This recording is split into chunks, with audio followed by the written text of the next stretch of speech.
ஒரு ஊர்ல 2 திருடன்க இருந்தாங்க. ரெல்மோ.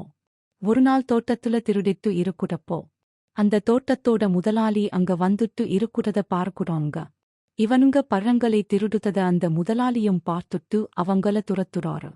கெய்லா அருவால் ஓட துரத்த இவனுங்க வேகமா ஓடிட்டே இருக்கானுங்க. 2 பேரும் தூரமா ஒரு சுடுகாடு இருக்குறத பார்த்துட்டு அதுக்குள்ள போயிட்டா தப்புச்சிடலாம்னு நினைச்சு அங்க போறானுங்க. கதவு மூடி இருக்குறத பார்த்ததும் உடனே 2 பேரும் சுவர் எகிரி குதித்து உள்ள போட்டானுங்க. அப்போ 2 பழம் அந்த கதவுக்கு பக்கத்துல கீழே விழுந்துடுது. உள்ள ஓடிப்போன இவனுங்க ஒரு கல்லறைக்கு பின்னாடி மறைஞ்சி திருடிட்டு வந்தத சரியா பங்கு போட ஆரம்பிக்குறாங்க. ஒன்னு உனக்கு இன்னொன்னு எனக்குன்னு. ஒரு குடிகாரன் அந்த சுடுகாட்டுக்கு பக்கமா வந்தான். அப்போ அவனுக்கு இந்த குரல் கேட்குது, ஒன்னு உனக்கு இன்னொன்னு எனக்குன்னு. பயந்து போனாவன் 2 பேங்கதாம் செத்த பிணத்தை பங்கு போடுதுன்னு நினைச்சிட்டு அங்கிருந்து வேகமா ஓடி போட்டான். தலை தெறிக்க ஓடி போனவன் ஒரு பூசாரி கிட்ட இதுபோல சுடுகாட்டுல 2 பேய் பிணத்தை பங்கு போடுதுன்னு சொல்ல, கவலைப்படாதே மகனே, நாம் வந்து பார்க்குறேன்னு பூசாரி சொல்றார். கூடவே துணைக்கு ஒரு நாயையும் கூட்டிட்டு போறாரு.